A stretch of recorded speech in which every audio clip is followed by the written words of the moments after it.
My content's not for kids! What is a man? A miserable little pile of secrets? But enough talk, have at ya!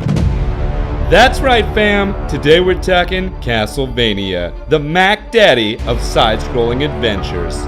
Some of you may have been introduced to Castlevania by the Netflix animated series, which is excellent, but I'm here to school you guys on the truth of what's really going on at Dracula's castle. So sit back with a wine glass full of blood and get ready to enter the world of Castlevania.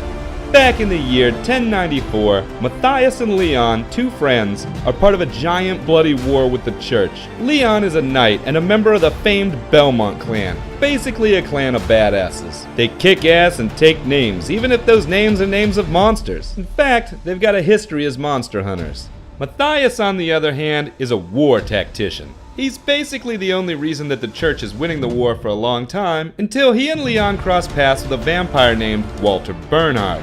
Walter's in possession of a rare artifact called the Crimson Stone that Matthias knows a thing or two about. This gives Matthias the great idea to set up a series of domino-like events that will lead Leon to defeat Walter so that Matthias can get the stone. Matthias also finds a way to turn himself into a vampire and somehow befriends Death himself, the Grim Reaper.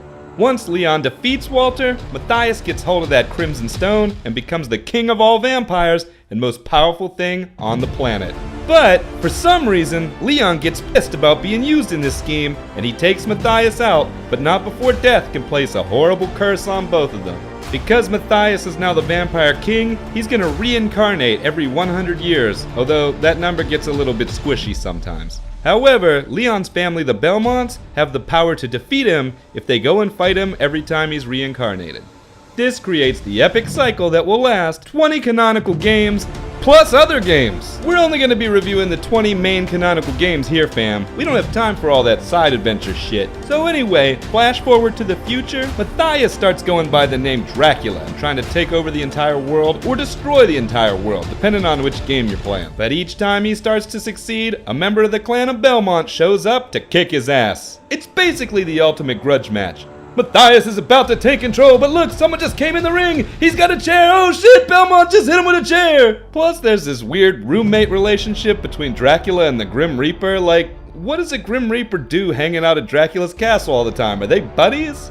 Does he, owe him money? Does he sleep on his couch? This part always confused me. And later in, there's a reoccurring vampire named Carmilla that she just shows up to either be on Dracula's side or be against Dracula or reincarnate Dracula or try to kill Dracula. Honestly, this is one place where the Netflix animated series makes more sense than the games. I'm like, thank you for making this make sense. But we're getting a little ahead of ourselves. Let's review in canonical historical order the 20 main games of the series. We'll start with the 16th game in the series, Castlevania Lament of Innocence.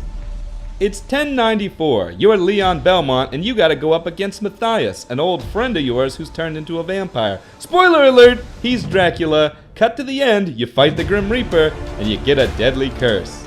Over 300 years later, 1450, we get to the 10th game in the series, Castlevania Legends. Matthias has been going by the name Dracula, more specifically Vlad Tepes Dracula. He's basically supposed to be the character from history. Sonia Belmont accepts that it's her duty to go and fight him. She meets up with his son Alucard, who actually wants to take him down, but because she sides with a vampire and does a bunch of questionable things, the people of Transylvania excommunicate her from the church. This destroys the Belmont name, but Sonia don't give two shits about that. She's got a world to save. Her and Alucard stop Dracula's plans, but 26 years later, he's back to fight her son, Trevor Belmont. Now it's 1476, and this takes us to our fourth game in the series, Castlevania 3, Dracula's Curse. Yes, the fourth game in the series is Castlevania 3. This is primarily the game that the Netflix series is about. The Belmonts were excommunicated when Trevor was just a little kid. As such, he's kind of the type of hero you love, a hero with an attitude. Dracula gets straight up pissed at everybody for some reason and puts a horrible curse on the world, wanting to destroy everyone. So Trevor teams up with these three other people, Grant, Soifa, and Alucard, to go and defeat Dracula. When they do, Trevor and Soifa fall in love, which eventually leads to more baby Belmonts to fight more Draculas in the future. Just 3 years later, we get to the 18th game in the series. Yeah, these games are bouncing around a lot, aren't they? This one's called Castlevania Curse of Darkness. This time you play the game as a former member of Dracula's council, a Devil Forge Master named Hector. He's got to fight a grudge match against another Devil Forge Master named Isaac, who blames him for Dracula's demise at the hands of Trevor Belmont. There's also a plot to bring Dracula back to life, but it's ultimately foiled by Hector. Which brings us to the actual third game in the series, Castlevania The Adventure. Finally, for the first time, 100 years since Dracula last showed up, he reincarnates. I don't know why this is the only time it actually seems to work out mathematically correctly to the legend, but this is it. Christopher Belmont is cursed to fight against Dracula, as was foretold by the fight between Leon and Matthias. The two continue the epic struggle that is the fight between Dracula and the Belmonts. 15 years later, 1591, we get to our fifth game in the series, Castlevania Belmont's Revenge.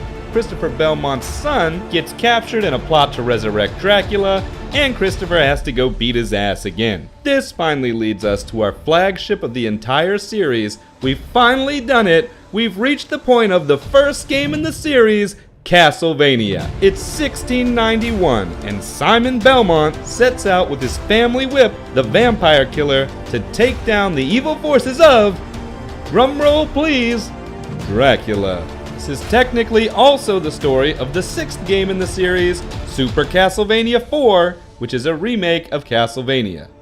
That's right, the sixth game, Castlevania 4, which is a remake of Castlevania 1, and takes place canonically 7 games into the series. Confused yet? I'm not. Then in 1698, we get Castlevania 2, Simon's Quest, the second game in the series. Our boy Dracula popped a curse on Simon Belmont that said, F you gonna die if I'm gonna die, unless you can remove the curse by resurrecting me again. But the joke's on him, because Simon resurrects Dracula and then puts his ass in the ground again. Honestly, ever since Trevor showed up and it turned into these types of Belmonts, I haven't been able to figure out who to root for. Am I on Team Dracula or Team Belmont? The only thing I'm 100% sure of is I'm not on Team fucking Edward. Get out of here, you sparkly bitch. Make way for some real fucking vampires. Although, I gotta admit, that Jacob's got abs. And speaking of abs, this next game's got a definite lack of them. It's Castlevania, Harmony of Dissonance, the 14th game in the series. It's 1748, and Justy Belmont's gotta go and fight Dracula for some reason. At this point, you're starting to wonder what the fuck is going on with the timetable. Is Dracula back? Is he pulling something to come back?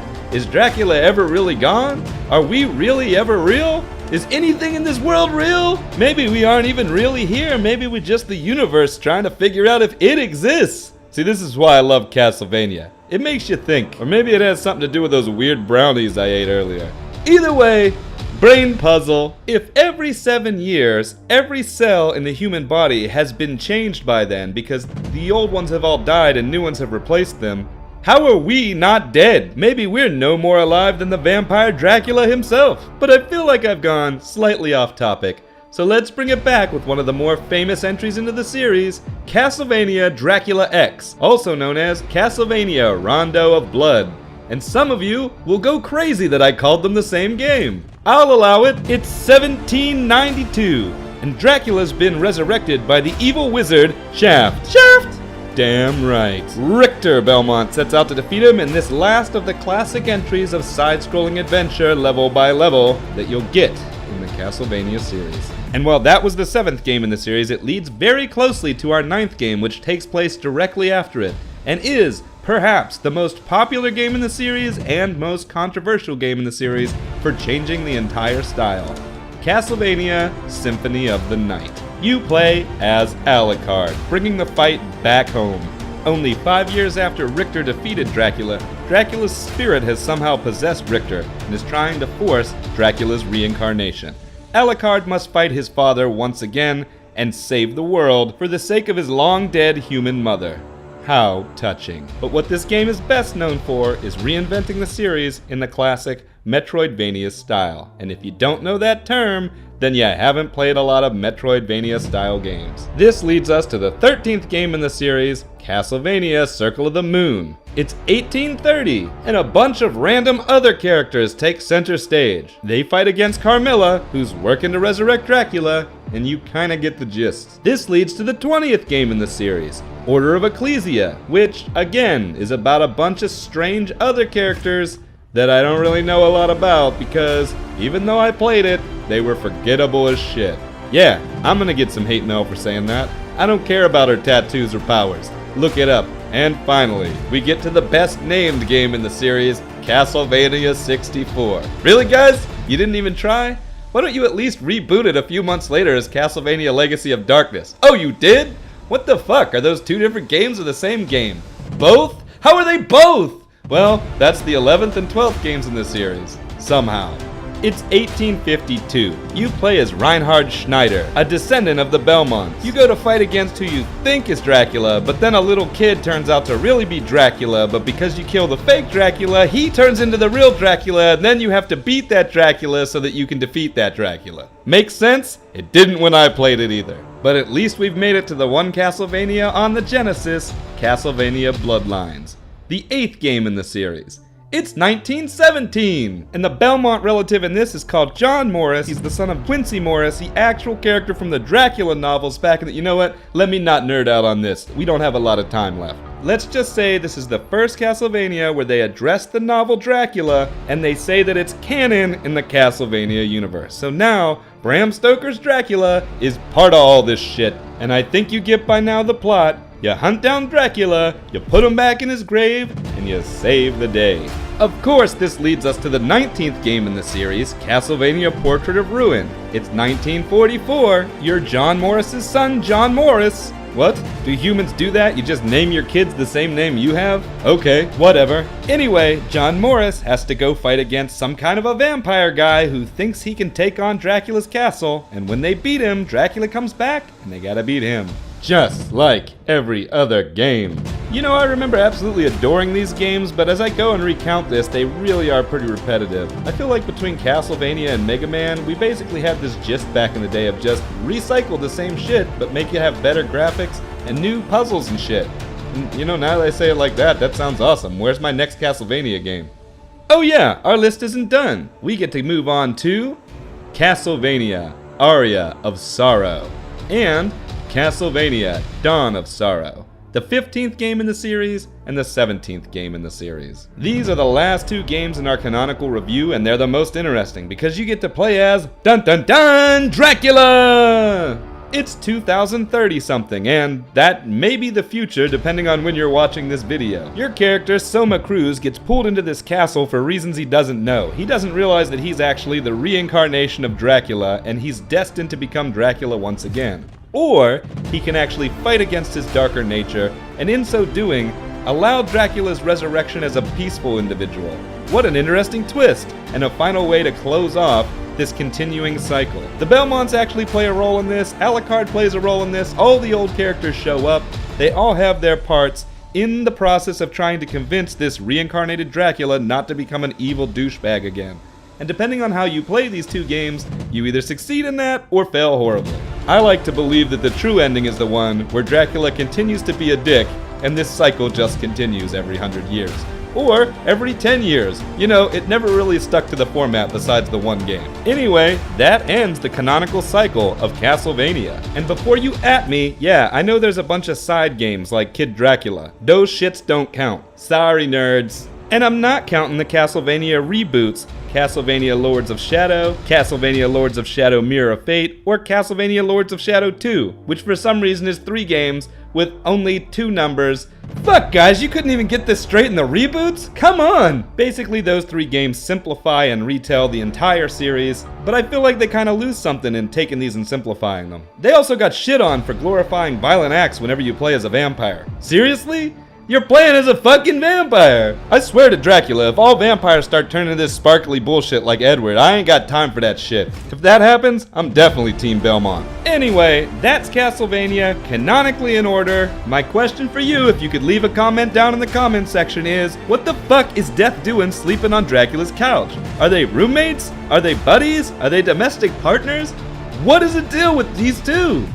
I look forward to your answers, and as always, subscribe, murder that like button, and don't forget to stay cringy, bitches. Thanks for watching.